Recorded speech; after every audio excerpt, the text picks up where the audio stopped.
ಎಲ್ರಿಗೂ ನಮಸ್ಕಾರ. ಕರ್ನಾಟಕಕ್ಕೆ ಸ್ವಾಗತ, ಸುಸ್ವಾಗತ. ಐ ಥಿಂಕ್ ಮೊದಲು ಸ್ವಲ್ಪ ನಾನು ಕನ್ನಡದಲ್ಲಿ ಮಾತಾಡ್ತೀನಿ.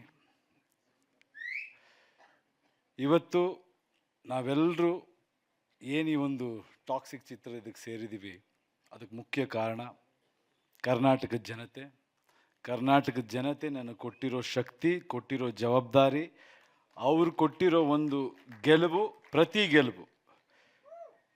ಪ್ರತಿ ಸಿನಿಮಾದಲ್ಲೂ ಅವ್ರು ನನಗೆ ಶಕ್ತಿ ಕೊಟ್ಟಾಗಲೂ, ಸಿನಿಮಾ ಹಿಟ್ ಮಾಡಿದಾಗಲೂ ನನ್ನ ತಲೆಯಲ್ಲಿ ಒಂದೇ ವಿಷಯ ಓಡ್ತಾ ಇದ್ದಿದ್ದು, ಅದು ನನ್ನ ಅಚೀವ್ಮೆಂಟ್ ಅಲ್ಲ, ಅಲ್ಲಿ ಹೋಗಿ ಕೆಲಸ ಮಾಡು ಅಂತ ಜನ ನನಗೆ ಕೊಡ್ತಿದ್ದ ಜವಾಬ್ದಾರಿ ಅಂತ ನಾನು ನಂಬಿದ್ದೀನಿ.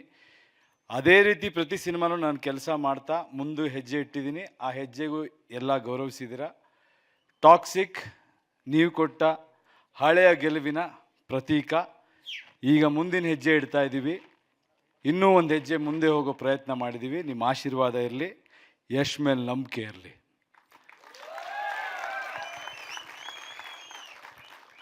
ದಾರಿ ಯಾವುದಾದ್ರೂ ಆಗ್ಬೋದು, ಗುರಿ ಮುಟ್ಟಬೇಕು.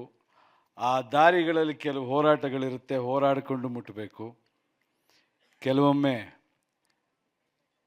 ಕಾಲಕ್ಕೆ ತಕ್ಕಂತೆ ನಡಿಬೇಕು, ತಾಳಕ್ಕೆ ತಕ್ಕಂತೆ ಕುಣಿಬೇಕು. ಇವತ್ತಿನ ಮನಸ್ಸುಗಳು, ಇವತ್ತಿನ ಯುವ ಪೀಳಿಗೆ, ಇವತ್ತಿನ ಗೊಂದಲಗಳೇನಿದೆ, ಆ ಎಲ್ಲ ಗೊಂದಲಗಳು ಅವ್ರ ರೆಪ್ರೆಸೆಂಟೇಷನ್ ಈ ಸಿನಿಮಾಲ್ಲಿ ನಿಮಗಿರುತ್ತೆ. ತುಂಬ ಡೀಪ್, ತುಂಬ ಅದ್ಭುತವಾದ, ಮನುಷ್ಯರಿಗೆ ಬೇಕಾದ ವಿಷಯ ಇರುವಂಥ ಒಂದು ಚಿತ್ರ ಆಗುತ್ತೆ. ಕನ್ನಡಿಗರು ಹೆಮ್ಮೆಯಿಂದ ಹೇಳ್ಬೋದು, ಯಾವತ್ತೂ ತಲೆ ತಗ್ಸಕ್ಕೆ ನಾವು ಬಿಡಲ್ಲ, ತಲೆ ಎತ್ಕೊಂಡು ಓಡಂಗಿರುತ್ತೆ. ಹೆಮ್ಮೆಯಿಂದ ನೋಡಿ cinema.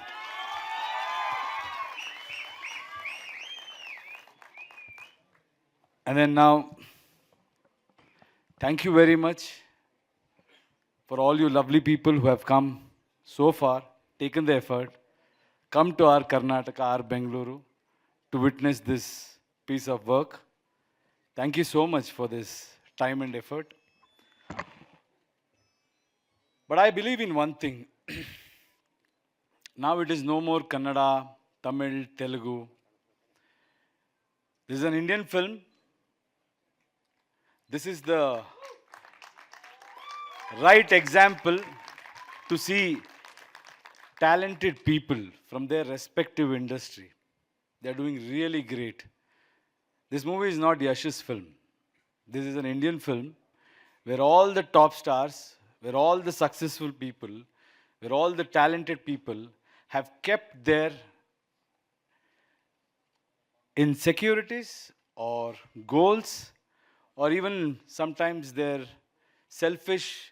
Every actor is selfish. That's the fact. When you're working, you want to be the best. There'll be so many instances when a lot of people come together.